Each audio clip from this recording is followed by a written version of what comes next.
정부는 내일 수도권 집값 안정을 위한 주택 공급 대책을 발표할 예정입니다. 하지만 국토교통부와 서울시는 공급 대책 발표를 하루 앞둔 현재까지도 그린벨트 해제를 두고 평행선을 달리고 있습니다. 취재기자와 자세한 얘기 나눠보도록 하겠습니다. 김동훈 기자가 나와 있습니다. 김 기자, 정부의 주택 공급 대책 발표 하루 전인데 아직 그린벨트 해제 문제에 대해서는 진척이 없어 보여요. 대신 이제 서울시가 어제 깜짝 카드를 꺼냈다고요?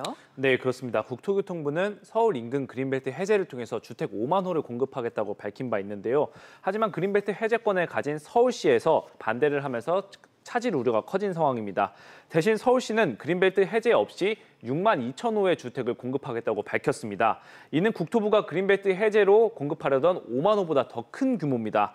서울시는 송파구 가락동에 위치한 옛 성동구치소 부지 등 20여 개 부지를 활용할 것으로 알려졌는데 집값 안정 정책에 호응을 하면서 그린벨트도 지키겠다는 의도로 해석이 됩니다. 네, 김 기자, 국토부와 서울시의 이견이 좁혀질지가 관심사인데 내일 발표는 언제쯤 나올까요?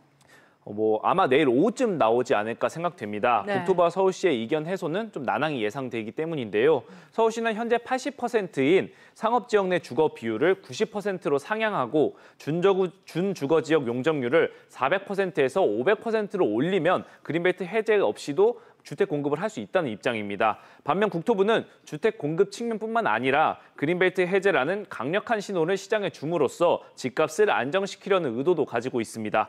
공교롭게도 현재 공급 대책 발표의 당사자라고 할 수 있는 김현미 국토부 장관과 박원순 서울시장이 남북정상회담 공식 수행원으로 평양에 가 있는 상황이거든요. 그래서 따라서 오늘 밤 두 사람이 서울에 도착한 이후 늦게까지 좀 막판 조율을 거친 뒤에 발표가 될 것으로 보입니다. 네, 만약에 국토부와 서울시 간의 막판 논의 끝에도 조율이 안 되면 국토부가 자체적으로 그린벨트를 해제할 수도 있지 않나요? 네, 맞습니다. 국토부는 서울시가 끝까지 반대 입장을 고수한다면 직권으로 그린벨트를 해제할 수 있기는 합니다. 네. 현재 30만 제곱미터 이하의 소형 그린벨트 해제 권한이 시도지사에게 위임된 상태지만 정부가 공공주택 건설 등 다른 이유가 있을 때는 직접 해제할 수도 있습니다. 다만 이 경우 정치적 부담을 안을 수도 있어서 국토부는 신중하게 접근을 하고 있습니다. 앞서 지자체 반대에도 불구하고 정부가 그린벨트를 해제한 전례가 없는 것은 아닙니다만 주로 지자체장과 정권의 소속 정당이 다른 경우가 대부분이었거든요.